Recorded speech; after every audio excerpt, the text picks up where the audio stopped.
You ever just wanted to play Assassin's Creed in a tabletop game? How about run an army of hulking abominations whose entire goal in life is to rip heretics apart? How about, cool masks, I guess? I know this is a bit reductionist, I mind you, but in general, if any of that appeals to you, the Sultans of the Iron Wall are probably the faction you should look into, as they encompass such a weird section of the Trench Crusade setting. They are a faction with a very rich historical precedent, one of which I am not nearly educated enough to comment on, because as you all have probably learned if you've been on this channel for a long enough time, I am a man of a lot of gusto, a lot of comedic quips, a smooth voice, and an equally smooth brain. I learned no practical skills in high school and coasted in life by being just kind of funny, and I've been doing that for so long that it's basically my only marketable trait at this point, and I'm gonna make that your problem. Hello everyone, I'm Arthur, and this is the funny show where we talk about the factions of Trench Crusade and discuss the specifics of them. Sometimes in a way that leads to people loving the video and it flourishing, and sometimes in a way that makes people avoid it like the plague. So, let's roll them bones with another discussion video about an esoteric faction. But before we hop in, let's make a quick pit stop to get a word in from our lovely sponsor. You know them and you love them. Honestly, what else is there to say about GamerSupps that I haven't droned on about in the past? They have been a sponsor of this channel for quite some time now, and have been one heck of a boon in my life. Their drinks keep me awake, and their shirts get me stares of envy and revulsion wherever I go. So, with that being said, I'm just gonna cut straight to the meat of this segment and just say, hey, there is a promo version of Sweet Six Pack on pre-sale right now, and you should probably pick it up, not just to support me, to support the channel, or to support Bricky, that beautiful beard attached to a man, but to support especially toned and muscular women across the world. With limited edition art on front, now is probably the best time to pick up Sweet Six Pack because of it. It's a flavor I find myself going back to a lot. It's actually quite easy to drink, as it's in my usual rotation. So pop down to GamerSupps using my link in the description, or if you're already on the site, use code BONEZONE at checkout for 10% off your order, and also you'll be supporting the channel. It means a lot to me if you pick up something like Sweet Six Pack. Make sure to let me know in the comments, or even in the public Discord server I got going on if you do, because I do enjoy knowing that I got people hooked on such a delightful energy drink. Thanks again to the lovely folks at GamerSupps for sponsoring this video, and let's get back to the Sultanate right and proper. Sponsor read over, let's get into it. The Sultanate of the Iron Wall are one of the good guy factions of Trench Crusade. Once again, I know it's a bit reductionist to say as such, but when the evil factions are pretty decidedly evil, it's pretty easy to point out the really cool and good guys of the setting, even though they can be a bit morally gray at the best of times. I digress a little bit here, but the Sultans of the Iron Wall occupy a space in the lore as the guys who were more or less right the whole time, and in the original lore video I made a little while back, I kind of covered this main thing. See, the lore primer discussed that the Knights Templar during the First Crusade actually discovered in the deeper parts of Jerusalem after claiming it, there were unholy relics that whispered to them ways to open up a gate to hell. Well, the lovely individuals who occupied Jerusalem prior to the First Crusade and who were pushed out because of its, inevitable opening of a hell portal there were admittedly pretty pissed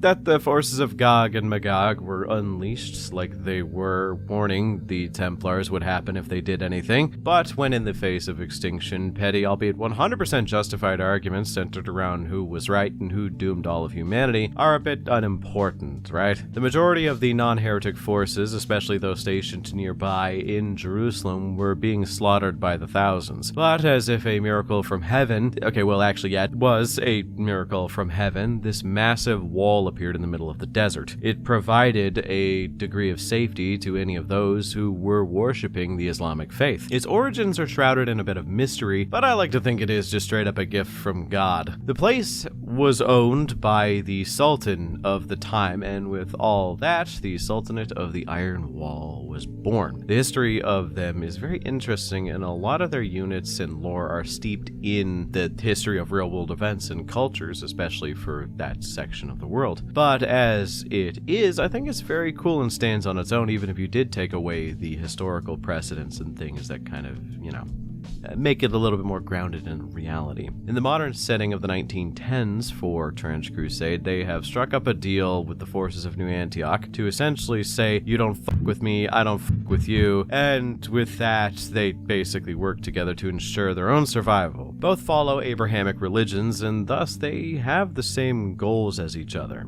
Kill hell or some shit. Alongside that, they have essentially reinforced the Iron Wall to be near impenetrable, but we'll cover a bit more of the impenetrability of the Iron Wall a bit later. The Sultanate and the forces of New Antioch do trade outside of the wall, as only those of the Islamic faith can get in. And though they do have a pleasant accord with each other, this is a war game with wargaming principles, so the Sultanate is still pretty sore about the whole we were right about you guys f***ing it up thing, so some war bands that they send out into no man's land actually do attack the forces of New Antioch, especially if they get in their way. You gotta have a lore reason for them to fight after all, right? The structure of their culture and history is pretty simple to understand. The wall of the Sultanate is more or less impenetrable, as I was saying, but the heretics will try to get through by any means necessary. God only helps those who can help themselves, so a lot of the Sultanate's lifestyle and culture is dictated around defending the wall themselves. See, it might be a giant impenetrable slab of miles-high iron, but they still have to worry about things that can dig under it, things that can fly over it, and things that can just climb the walls. Rows upon rows of snipers, military warbands dedicated to hit-and-run tactics on the outskirts of the wall, minimizing casualties and maximizing damage to enemy forces that decide to attack it. They also have created these things that can pretty much match blow for blow the monstrosities of hell. And no joke, when we get to discuss these specific units, you're gonna be kind of blown away by how absolutely wild that is. So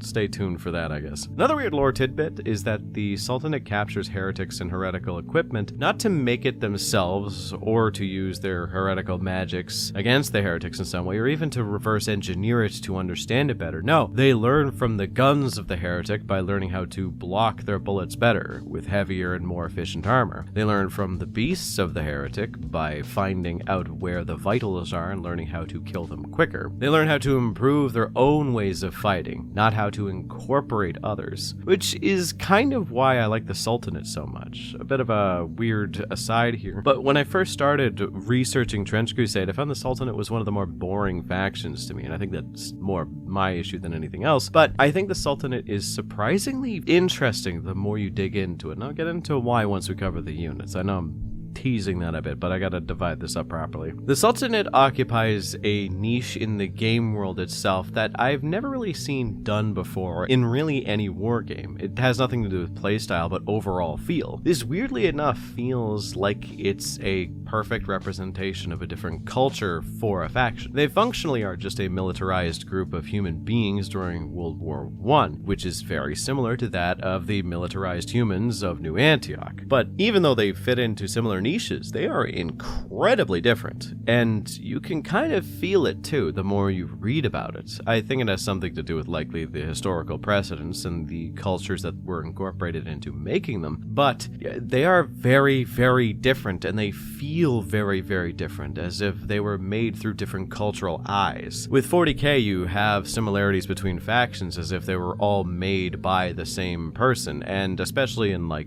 modern 40k 10th edition, they all feel very samey. See, Space Marines and Eldar may not be too similar on principle, but in general, they do have a very cohesive and similar game design, as if they were kind of the same culture represented in a different way. I know that you can make all your blahs about how they're so different, but they both have chainswords for no reason other than chainswords are cool, and they needed to find a reason to give them both one. But with Trench Crusade, New Antioch, the Iron Sultans, and to I guess a lesser degree the Trench Pilgrims, feel as if they were designed through the eyes of a different culture, thus making them both feel organically a part of the universe as well as radically different due to them having such a different background. Now, the Trench Pilgrims feel like more of a radical spin-off of New Antioch, which is essentially what they are, but we will cover them in another video. The Sultanate is one of those factions that seems to pull from a lot of genuine resources, and I dig it. Am I in a position to say what is authentic and good representation for Islam and how it would look in this kind of setting? Are you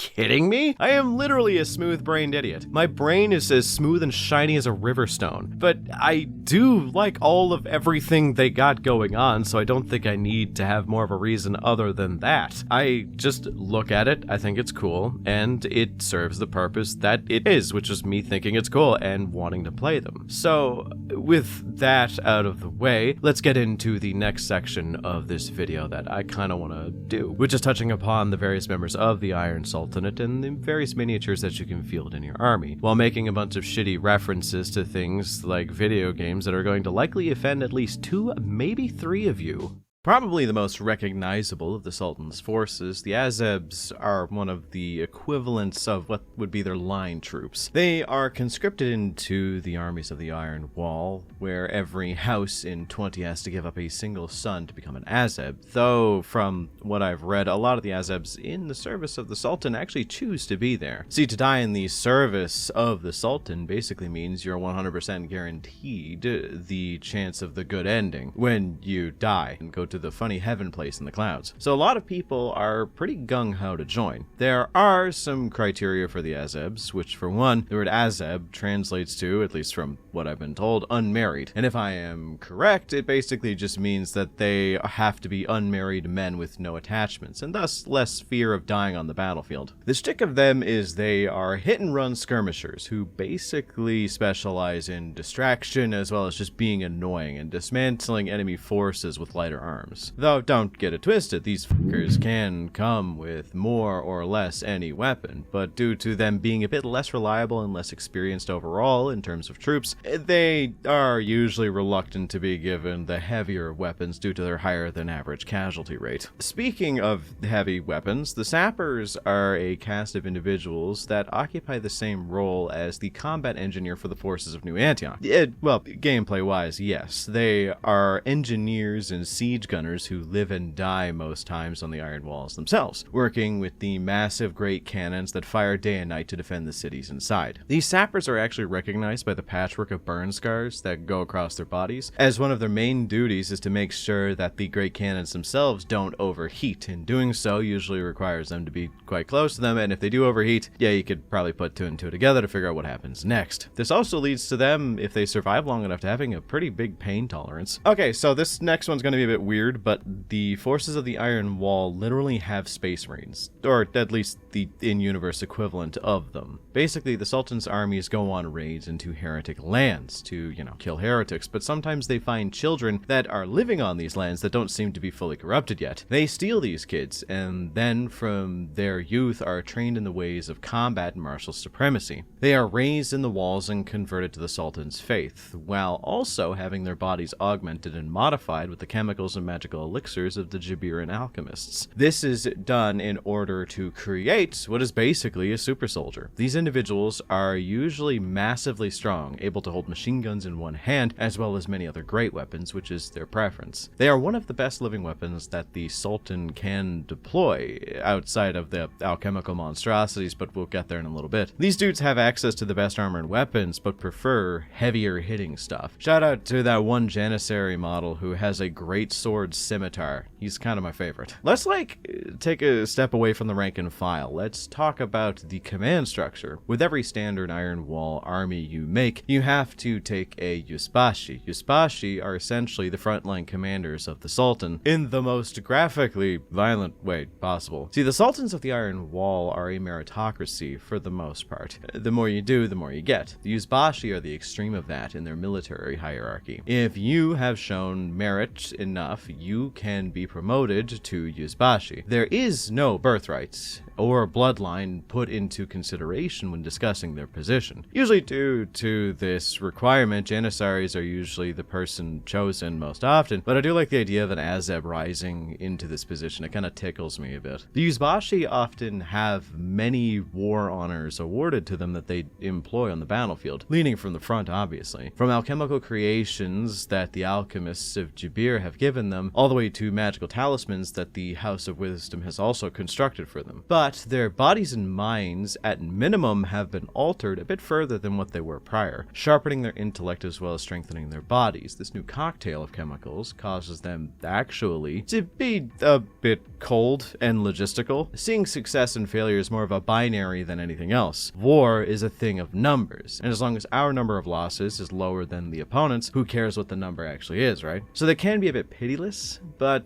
considering who they're going up against, it makes sense to be as such. Okay, so shout out once again to Glue Boy, as the Sultanate Assassins are both his favorite unit and one of mine as well. The Assassins are an order of long-existing murderers whose order stretches back centuries, being started by a man by the name of, and please forgive the pronunciation, Rashid ad-Din Sinan. The Assassins are a secretive warrior society who breed people to basically not be people anymore. They are more living death than anything else. The assassins, born in the depths of their secretive mountain lairs, are fed a diet of literal poison and toxins that causes them to basically be immune to any form of traditional poisoning, as well as any toxin that could come from the land. And to some degree, they are quite resistant to magic-based toxins that you would see in other factions. But this also has the byproduct of making their blood incredibly toxic by its own right. You might think to yourselves, oh, so they poison their blades with their blood, right? I know, it sounds edgy, but it's actually way cooler than that. Nah,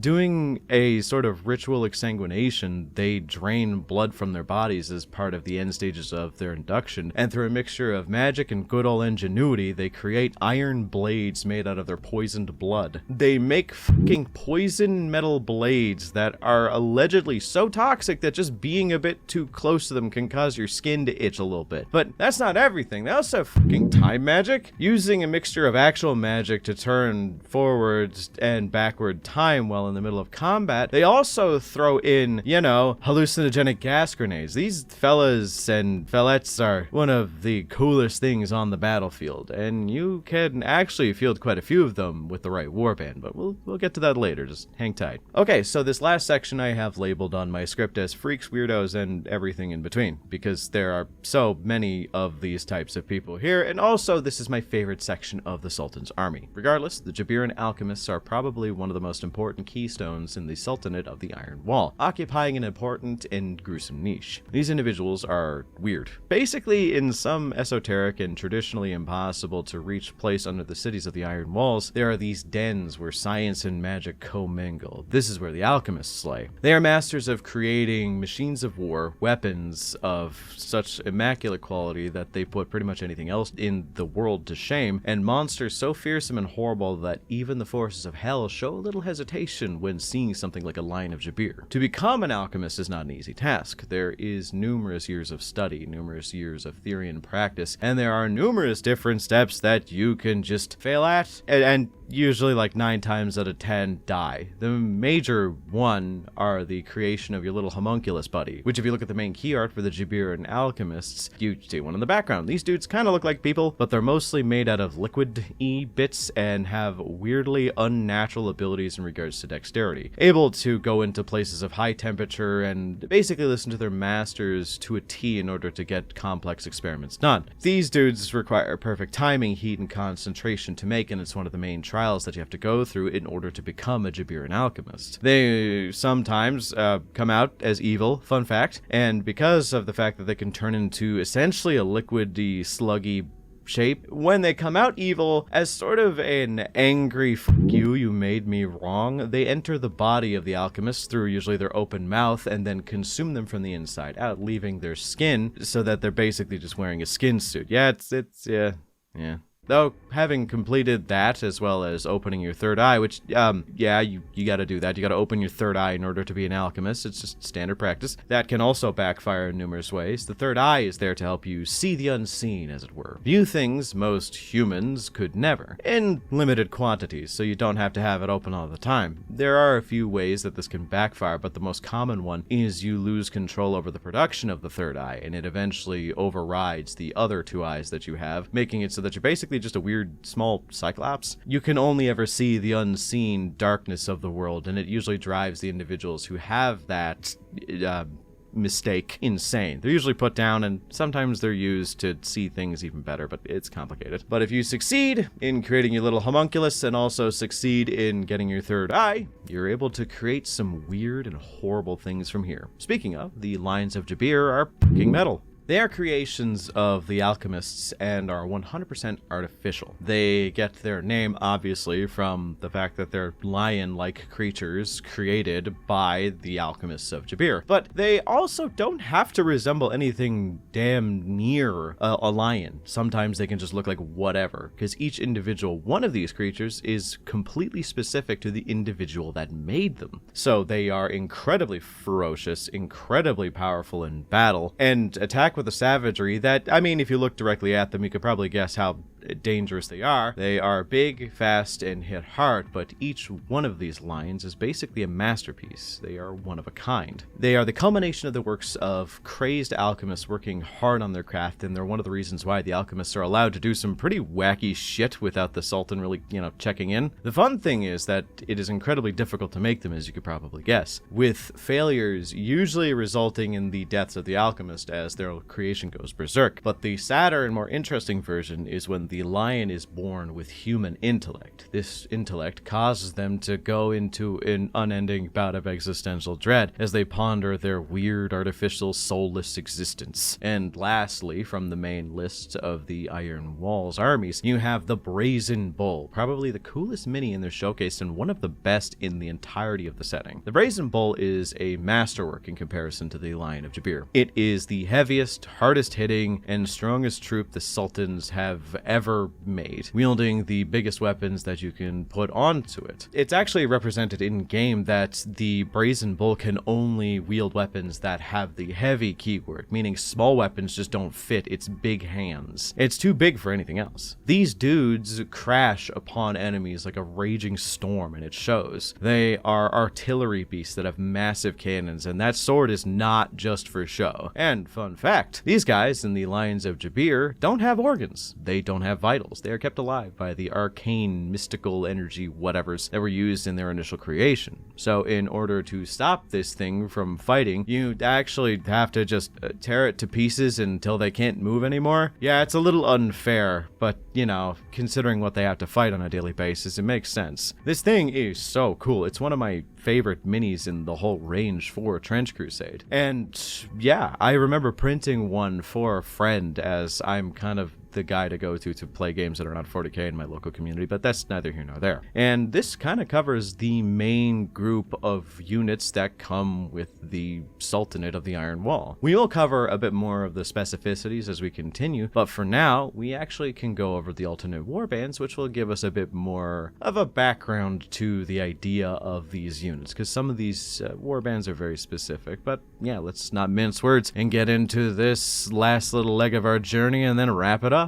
The Fide of Alamut, the Cabal of Assassins. This is the first of the optional warbands you can choose, which weirdly enough, I was surprised to learn there's only 2 options. Now, the 2 we get are radically different from pretty much the main playstyle of the Sultans, but I suppose since I'm fresh off of the forces of New Antioch, which are kind of flush with those, I was just a bit spoiled for choice there, and here I'm just confused. But yeah, the Cabal of Assassins is one of the coolest warbands probably in the game, and definitely my top 5 playstyles for one specific item we'll talk about in a little bit. And they're one of my favorites because basically you no longer need to have a Yuzbashi, instead you need a Master Assassin, which is basically just an improved version of the already existing Sultanate Assassin. But from there you also get the ability to field up to 3 total assassins in your army, which for further context, in the base army of the game you can only have 1. And for a good reason, they are pretty damn powerful. You lose access to the House of Wisdom units like the Lions of Jabir, Brazen Bulls, and the Humble Alchemist, as well as the Janissaries, but in their place you get some pretty cool stuff. I suppose saying you lose the Janissaries is incorrect. Instead, you get something that replaces them that are basically just whirling dervishes, which are Janissaries but homeless, and they specialize in Beyblading the living fuck out of anybody who looks at them funny. The lore behind the specific warband is allegedly Rashid ad-Din Sinan is still alive and communicates with his most trusted assassins through mind magic, invading their dreams and sending them on a quest to accomplish either a dire task or something that would push forward the cause of the Sultan weapon's plight by decades. The rewards for success are mythical. The price of failure? Likely torture and eternal pain at the hands of the forces of Gehenna. But the Assassin's Warband rallies together regardless and work to accomplish the goals set beside them, taking some initiates from Alamut alongside them, which take the place of Azebs. The other thing you get access to is a boatload more wacky and wild equipment that cause a bit of a ruckus on the tabletop. I shit you not, the items that are in this warband range from, oh, this is really cool, to I am literally just the nothing personnel kid meme. Like, the first weapon you get access to, you have to pay extra for it, and you can only put it on an assassin, is the Golden Conjure, which I'm saying wrong, but regardless is a golden dagger that is made out of crystallized poison. It stabs the opponent and makes it easier to injure them by +1, which is cool and useful. But then you have the Bow of Alamut, which has the wood for it gathered from trees that are grown from the skulls of ex-assassins in order to gain their power, I guess, but the barbs on the arrows are poisoned with the same stuff that makes the daggers of the assassins, and once I saw what this did rules as written, I laughed my fucking ass off because this is bananas. This is baloney. This does not make any sense in any other war game, but in this game I guess it's just really funny to have it. They just put it in here as a bit of a meme. So you have assassins, pretty good up close melee unit that can shred things to pieces and make it hard for you to hit them, and also they can infiltrate anywhere on the map pretty much for free. So the bow itself is a ranged weapon that can go on assassins only, and it has a 40-inch range, which is basically the whole damn game table, since, you know, it's a skirmish game, so there's smaller maps. But if you fire it, it ignores armor, so you dude in full play with the trench shield and helmet, you get hit with the railgun bow. But the thing that's really funny is if you injure an enemy with this weapon, which is pretty easy, as you could probably guess from how I've been describing it, regardless of where you are on the map when you shot it, you teleport immediately directly next to them in base-to-base contact, from up to 40 inches away. Bro, just find a sniper nest and start putting the fear of God into people. They also have a bunch of other abilities and unique things like hallucinogenic clouds they can appear in to make it easier for them to sneak into places, but it kind of pales in comparison when you have the wacky I can go wherever I want as long as I can shoot it bow. I don't know, it's just really funny to me. The other warband you can choose is equally as nutty, as well as equally as goddamn weird. The House of Wisdom is one of those sects that exists in the culture of the Sultan that is suspicious as all hell, but are allowed to exist because they create the weird homunculus monsters that are so powerful that the Sultan can't afford to not have them. Also, he kind of collects the Lions of Jabir like Pokemon, or Seto Kaiba, or both, with him having an army of 77 of the best lions that were ever created. But regardless, the House of Wisdom is the sub-faction that specializes in the usage of Takwin, which is the weird mystical art that allows the alchemists to make their weird monsters. So, with that in mind, you ever just want to beat the court of the seven-headed serpent at their own game of bringing monsters to a table? Yeah, then the House of Wisdom sub-faction is for you, as their whole shtick is just running a bunch of Lions of Jabir while also having a few extra alchemists on the board than you normally would. The lore behind them is, in exchange for their services, small warbands of alchemists are allowed to enter no man's land on missions of information gathering. They look for lost holy relics as well as any texts that would allow them to advance their knowledge in the field of killing heretics. They are incredibly well-versed and dangerous, as they are often followed by a retinue of servants and Takwin creations that would keep anyone bold enough to strike at them, normally at a bit of a distance. They have a large treasury of relics and items from other factions that they can actually use that they've procured for science, and in gameplay terms that basically means you can just steal from other armories. And to be even more specific, when you start from the beginning of the game, you can actually form a warband and have two guys have weapons from either the New Antioch armory list or the Trench Pilgrim armory list, which is kind of cool. The big thing that is really fun with this sub-faction, the reason why you choose them, is that unlike with the normal sultans, you can bring 3 Lions of Jabir and not just 1. Though they are losing a lot of other units in the process, but in general, if the sentence 3 fucking Lions of Jabir doesn't sell you on the faction, then I'm sorry to say this, but you probably have brain damage. You are bringing a pack of werewolf man-bear pigs to a gunfight. That shit is radical. But with all that being said, I am now free. There isn't much else you'd really need to know in order to play this faction. Sure, we could get into the nitty-gritty of the specifics of their history, but I don't want to step on the toes of the more historian-style YouTubers that are covering this stuff. Scanner Barkley is a fantastic YouTuber if you want to do more deep dives into the actual,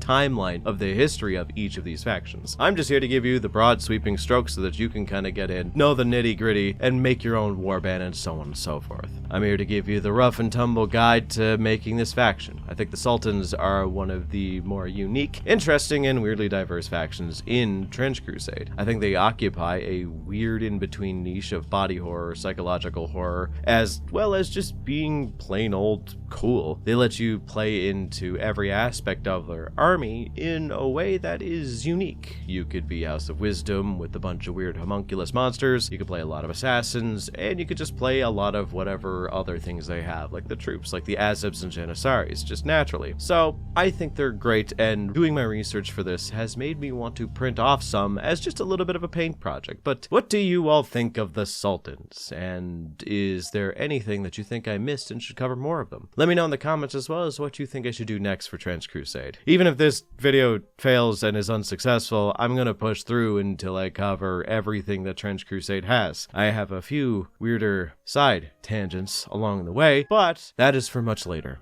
Regardless, thank you all for watching. Special thanks to my channel members. With your help, I am able to make these videos indefinitely and support myself as well as my editors. You make my world go around, and if you want to support this content, support me, or support the starving mouths I abuse in order to get these videos done, then become a channel member today. Thanks again for watching, and have yourself a wonderful night.